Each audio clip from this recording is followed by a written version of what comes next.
I'm Jay Elias, General Legal Counsel at Dyer Lake Funeral Home in North Attleboro, and welcome to this episode of Live and Learn, a series of programs designed to be informative, educational, and upbeat, and always intended to enhance and encourage our personal wellness and awareness.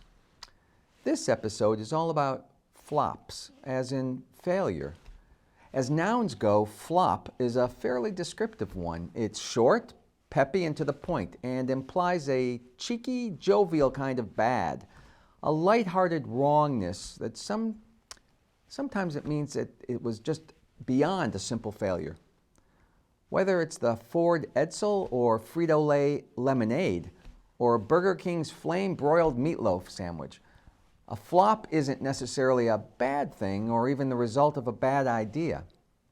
Bad products come and go all the time, but flops, well, there's something more than that. Flops are almost like the perfect storm made up of a host of factors, such as poor design, poor planning, poor timing, and sometimes it's simply bad luck. And flops don't have to be sales disasters either, although that's usually the case. We know that everyone, people and businesses, make mistakes and experience failure. It seems, though, that in order to qualify as a genuine flop, a failure has to leave a kind of indelible mark of wrongness. And sometimes what began as a failure and a flop actually ended up being a great success. Take, for example, bubble wrap. In the late 1950s, Alfred Fielding and his business partner, Marc Chauvinez, a Swiss chemist, were trying to create a textured wallpaper that would capture the trendy new modern aesthetic of the late 1950s and early 1960s and appeal to a new generation of contemporary homeowners and decorators. Think Sonny and Cher meet Nancy Sinatra's These Boots Are Made for Walking, high gloss vinyl, patent leather, and pop. So they essentially put two pieces of plastic shower curtain through a heat sealing machine to come up with what they hoped would be a trendy new mod wallpaper. Instead, they were disappointed by the results. And as anyone who has ever hung wallpaper knows, one of the secrets is to smooth out all those air bubbles trapped in the fabric. In their case, they ended up with what was effectively a sheet of plastic film covered from top to bottom and side to side with trapped air bubbles.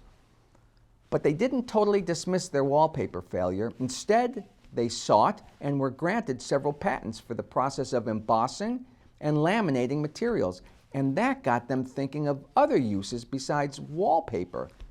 In fact, they came up with dozens of uses. One of them, for example, was as a greenhouse insulation. But that proved to be about as practical as the textured wallpaper. So the men continued looking for ways to develop and use their unusual product, which they branded bubble wrap. It wasn't until 1961 when IBM, which had recently introduced one of its earliest computers and needed a way of protecting the delicate device during transit, and came upon bubble wrap. And the rest, as they say, is history. Before then, the best way to protect a delicate item during shipping was often to surround it with rolled up paper or newspaper, but that just didn't offer much protection during the shipping process. Today, bubble wrap is everywhere, and few, if any of us, ever realized that it began as an abject failure, a flop. Speaking of wallpaper and failures, it seems the handwriting was on the wall for a Cincinnati, Ohio-based company called Kutol Products, founded in 1912. The company had become the largest wallpaper cleaner manufacturer in the world in the early 1900s. Its primary product was a soft, pliable compound used for wiping soot off of wallpaper. The problem for Kutol was that by the 1950s, its wallpaper soot cleaner just wasn't in demand, and the company's future looked bleak. The sooty buildup on wallpaper from coal was no longer an issue for most households, with a transition from heating a house with coal to the use of cleaner gas, oil, or electricity. And so the struggling company was faced with dramatically failing sales and revenue. Enter the owner's sister-in-law, who happened to have been a nursery school teacher. She had just read an article about how wallpaper cleaner could be safely used for modeling projects. So she went about informally testing the company's non-toxic wallpaper cleaner with some of her kindergarten and nursery school students. She brought a can of the soft, pliable material to school, and the kids loved molding it into all kinds of shapes. She promptly told her brother-in-law of her discovery, and she suggested its new name, Play-Doh.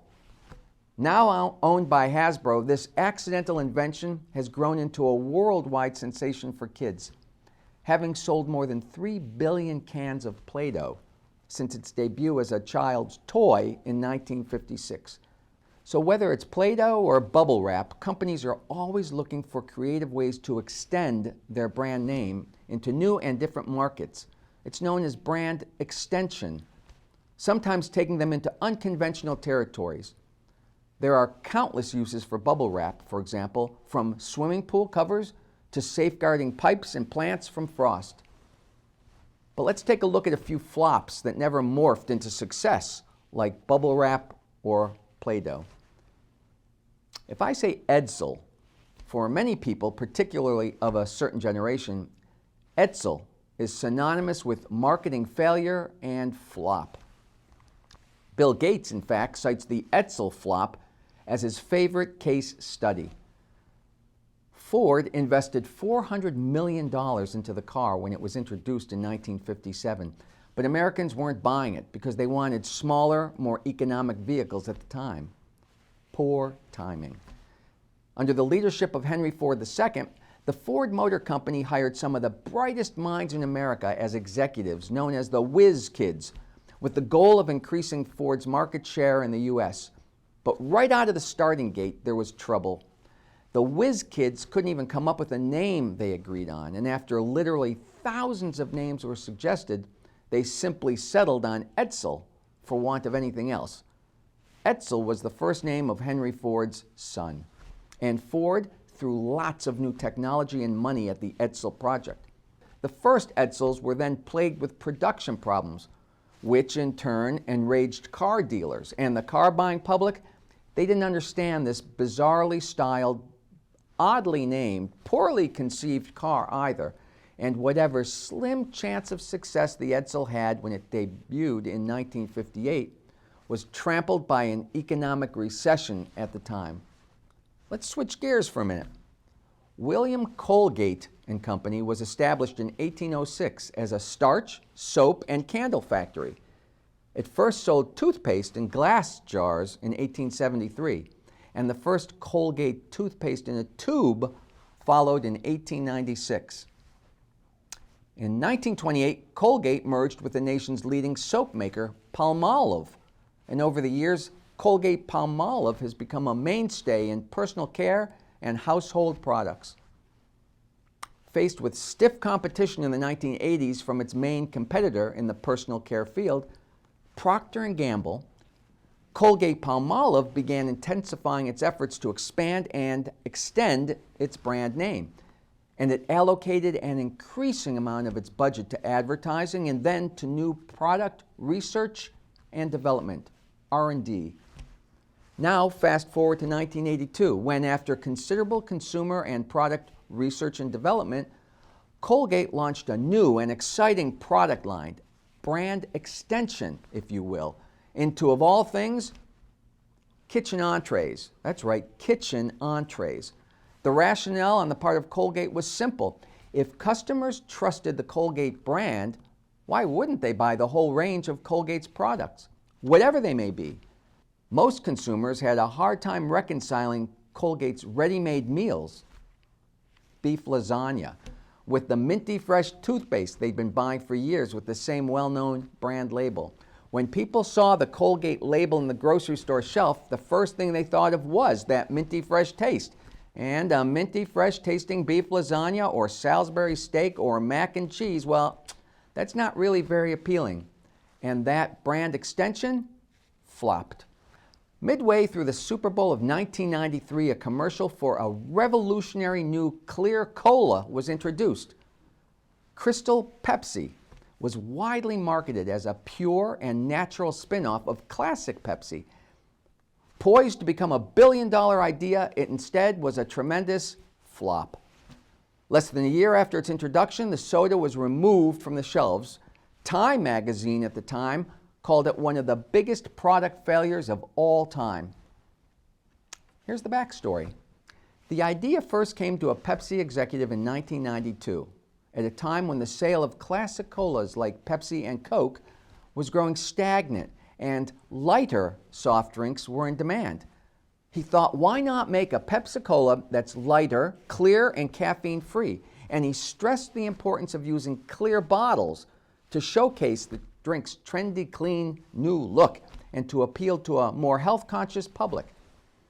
To create the Trick of the Eye spin-off, he worked with the food chemist who headed the company's research and development department and had previously been instrumental in creating the flavor mix for the very successful nacho cheese Doritos. From the beginning, though, that food chemist was concerned that the new clear soda's flavor might go bad in clear bottles. After all, sodas are in dark colored bottles for a reason. Colored bottles keep the ultraviolet rays from sunlight from spoiling the drink and morphing it into a brew that's been described, including by that food chemist, as smelling and tasting like shoe polish. Hence the reason even clear sodas like 7-Up, Sprite, ginger ale, and other light color sodas are most often found in green or colored bottles. And the task? It was compounded by the trial of creating a caffeine and preservative-free clear soda that tasted just like the original Pepsi, but they had marching orders that the new clear Crystal Pepsi was not to infringe on sales of the original Pepsi. And let's make it even more challenging. Pepsi's head honchos refused to divulge the full recipe of the original Pepsi-Cola. That is, the one that Crystal Pepsi was supposed to taste just like. Apparently, only a handful of the company's executives knew the coveted trade secret, making it next to impossible to replicate. And for good measure, one more complication. The food chemist was troubled by the notion of marketing Crystal Pepsi as being healthy, when in fact it was made with high fructose corn syrup, had roughly the same number of calories as the original, and was by no means either pure or natural. But at the end of the day, Crystal Pepsi was rolled out across America and at breakneck speed. Just 9 months after the first sales pitch to create the product, it was, in hindsight, far too short a time within which to test its shelf life. It usually takes years. It seems that although people said they would try the new clear soda, once they did, too few tried it again. And worse still, cases of Crystal Pepsi were being displayed sitting out in the direct sunlight at gas stations and convenience stores, the kiss of death for the product, because, as predicted, ultraviolet rays caused it to taste rancid. Less than a year after its big Super Bowl launch, Crystal Pepsi was discontinued, and by all accounts, this one qualified as a flop. But not to be undone, Coca-Cola has had its share of flops, probably none greater than its New Coke. It's been said that New Coke could be the poster child for product failures and flops. Although Coca-Cola remained the world's best-selling soft drink, its primary rival, Pepsi, gained significant market share in the 1970s and early 1980s, thanks in large part to Pepsi's aggressive Pepsi Challenge campaign, in which consumers taking blind taste tests were surprised to learn they actually preferred the sweeter flavor of Pepsi over Coke. To the shock and dismay of Coca-Cola executives, their own internal taste tests produced the same results, suggesting that it was Coke's taste and not necessarily that of Pepsi that was the reason for its declining market share. Since its introduction in 1886, Coca-Cola's secret recipe had been modified slightly only a few times. For example, when there was a change in the sweeteners used from cane sugar to beet sugar to corn syrup. But even so, the essential taste of Coke remained the same. Then, in 1982, while the company was developing the formula for its now wildly successful Diet Coke, It found through taste tests that the sweeter Diet Coke beat not only the taste of Pepsi, but its own regular version of Coke. So Coca-Cola executives chose to make a highly risky change, and rather than divide its market share between two sodas, a new version of Coke and an older version, they discontinued its 99-year classic recipe and locked the formula away. Almost immediately, shares of Coca-Cola stock dropped on the New York Stock Exchange, while those of its rival, Pepsi, rose. In fact, so giddy were Pepsi executives that the company gave its employees the day off and declared victory in full-page newspaper advertisements that boasted, "After 86 years of going at it eyeball to eyeball, the other guy just blinked." New Coke left a bitter taste in the mouths of the company's loyal customers, and within weeks of the introduction of New Coke, the company was fielding 5,000 angry phone calls a day, and the number grew to almost 10,000 calls a day, a volume that forced the company to hire extra operators. There were protests staged by groups such as Old Cola Drinkers of America, and people were seen pouring the contents of New Coke into the sewer drains. At least one consumer filed a lawsuit against Coke to force it to provide the old drink. The outrage caught Coca-Cola executives by surprise. In just 79 days after their initial announcement of New Coke, Coca-Cola execs had a press conference to offer an apology of sorts and announce the return of the original formula, this time under the label Coca-Cola Classic. "Our boss is the consumer," Coca-Cola's CEO said. "We want them, the consumer, to know we're really sorry." The news was so momentous that television networks broke into normal programming with special reports, and Coca-Cola Classic quickly outsold New Coke. The company rebranded New Coke as Coke 2 in 1990 before it was eventually abandoned in 2002. And Coca-Cola actually emerged from the fiasco with its market position strengthened as consumers rediscovered their attachment to that original classic Coke. Here's a fact. Americans love junk food, so much so that we will go to great lengths to fool ourselves into thinking that maybe, just maybe, there's a magical formula that will allow us to eat as many chips, pretzels, Fritos as we want without gaining an ounce of fat. Sometimes it's even the packaging that makes it sound like a snack is somehow healthier for us, like foods that are labeled as light or lightly sweetened or natural or made with real fruit. And then there's the dynamic duo of fat-free and reduced calorie. And in 1998, Frito-Lay introduced Wow, fat-free chips that were made with an ingredient called olestra. Potato chip and snack lovers rejoiced when they learned that they could indulge their snack craving with no fat and half the calories. Olestra was discovered accidentally by Procter & Gamble researchers in the 1960s while they were researching fats that could be more easily digested by premature infants. During testing, the company noticed a decline in cholesterol levels as a side effect when olestra replaced natural dietary fats. So, in 1975, Procter & Gamble filed a request with the FDA to use olestra as a drug, specifically to lower cholesterol levels. The request was denied. Then in 1980s, the company filed for approval with the FDA to use olestra as a food additive. But one of the concerns the FDA had about olestra was that it might encourage consumers to eat more top-of-the-pyramid foods because of the perception of it being healthier. Top-of-the-pyramid foods, those are the ones that should be eaten sparingly because although they provide calories, they don't provide much in the way of nutrition. Think oils, butter, margarine, sugars, soft drinks, candies, chips, sweet desserts. And as a result, Procter & Gamble narrowed its request for FDA approval of olestra for use only in its savory snacks, potato chips, tortilla chips, crackers, and the like. And in 1996, olestra was approved by the FDA for that limited use.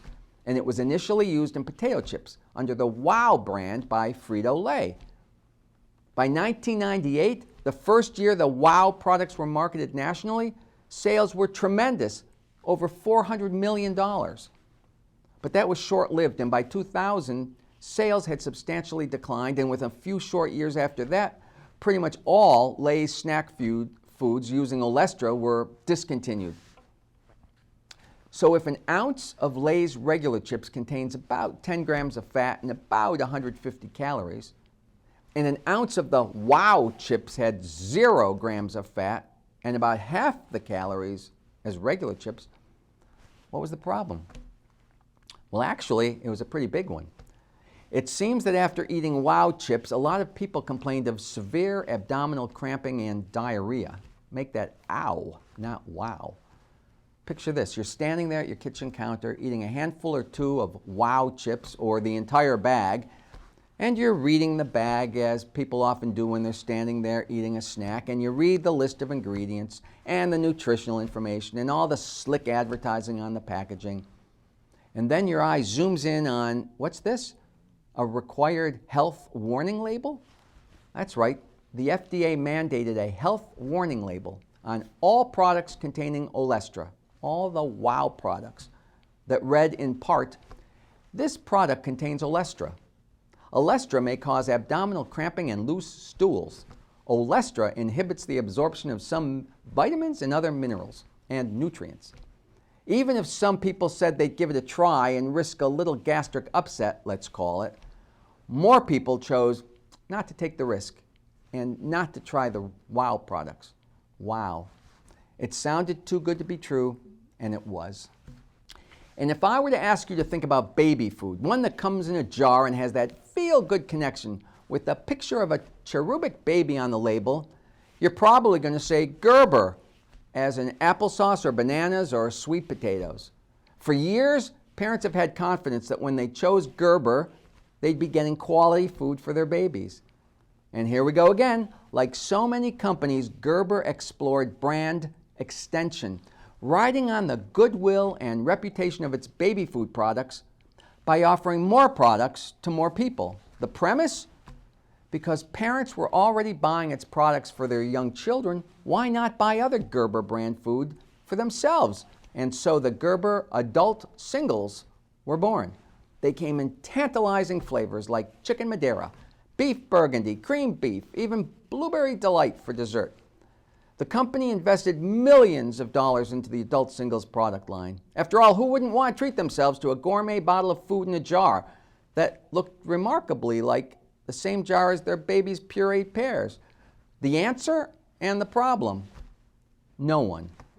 To sum it up nicely, one food critic said that given the name Gerber Adult Singles, the company really should have called it, I live alone and eat my meals from a jar. Speaking of kids, what kid doesn't like blue, green, or purple food?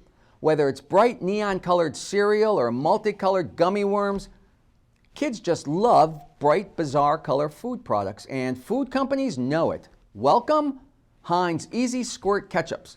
In October 2000, Heinz introduced an artificially colored ketchup that featured a nozzle like a bottle of glue, allowing users to squirt the colorful concoction on foods. The Easy Squirt solution was an immediate hit with kids and their parents, and the first color introduced was Blastin' Green, created as a promotional ketchup in support of the first Shrek movie.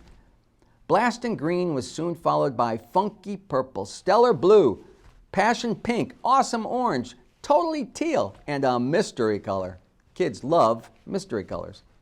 The brand's marketing director reported that in the first 3 months of sales, the company sold the same number of bottles they had expected to sell over the course of the entire year. And from 2000 until 2003, Heinz sold over 25 million bottles of the condiment. So what was the problem, and how did that success end up a flop? Well, like so many colorful fads, this one wore off as well. Kids grow up, and they and their parents, they tired of looking at oddly colored food. There was something fun about the ketchup when it first came out of that squeeze bottle, but when the purple or green mixed with the hamburger, hot dog, french fries, or other food on the plate, well, it lost its appeal pretty quickly. And it didn't help that the consuming public was becoming more health conscious, especially when it came to ingesting artificial colors. Now, that's not to say that Blastin' Green or Totally Teal aren't found in nature, which they're not, but making ketchup in those colors required some serious doctoring and re-engineering of the original Heinz tomato ketchup. And it was achieved by adding quite a bit of food coloring, artificial food coloring. And because the flavor had to be tweaked to taste just like traditional Heinz ketchup as much as possible, it couldn't be called tomato ketchup. People, mostly parents, quickly caught on that it really wasn't just a fun-colored version of the Heinz tomato ketchup they had come to love. And maybe they really shouldn't be feeding it to their kids.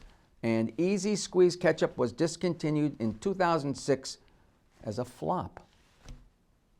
If you think those mega fast food companies like McDonald's and Burger King are somehow immune to failures and flops, think again.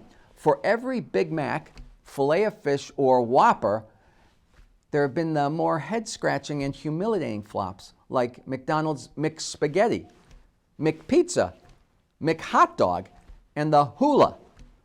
The Hula was introduced in the 1960s by McDonald's founder Ray Kroc as a substitute for American Catholics who chose not to eat meat on Fridays, and it was a slice of grilled pineapple with cheese on a bun. Flop. Then there was the Mclean Deluxe, known in inside circles as the Mcflopper. In the early 1990s, McDonald's initiated a campaign to try and dispel its reputation of selling only fatty foods, especially to children. So McDonald's stopped using beef tallow for its fries and switched to oil, and it introduced the Mclean Deluxe in 1991. It was a 91% fat-free beef burger with 310 calories, 10 grams of fat, 60 milligrams of cholesterol, and 670 milligrams of sodium.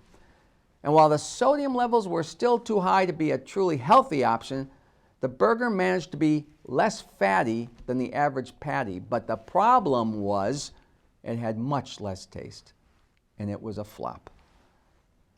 That brings us to Burger King's flame-broiled meatloaf, the Whopperito, Satis fries, dinner baskets served at the table at the Burger King restaurants, and the Burger King Pizza Burger, introduced in 2010. The pizza burger was 4 times the size of a Whopper and was made on a 9.5-inch sesame bun. It had more than 2,500 calories compared to the Whopper's 700 calories. And although Burger King suggested that it was meant to be shared by as many as 4 people, that wasn't going to happen, and few bought it. Finally, here's a television flop you may remember, but because it lasted only 1 season, you probably don't, and it was called Cop Rock. Cop Rock. It was a typical police drama taking place in the LA Police Department, except for the fact that it was also a musical. Everybody sang. The cops, the criminals, even the judge and jury in the courtroom during trials, replete with lavish song and dance routines and catchy tunes. Think Law and Order meets West Side Story. Cop Rock was heavily promoted by ABC in the weeks before its premiere in the fall of 1990. And at the time, it was one of the most expensive TV shows ever made at a cost of nearly $2 million an episode in 1990 dollars. And it was canceled after only 3 months. I'm Jay Elias. Thank you for watching this episode of Live and Learn. I hope you enjoyed it, and I look forward to your joining me again for another program designed to enhance and encourage your personal wellness and awareness. Until then, remember, it's never too late to learn. And consider this. When asked whether the new Coke was an intentional marketing flop and a gimmick on the part of Coca-Cola, the company's CEO said, "Some cynics say that we planned the whole thing, but the truth is, we're not that dumb, and we're not that smart."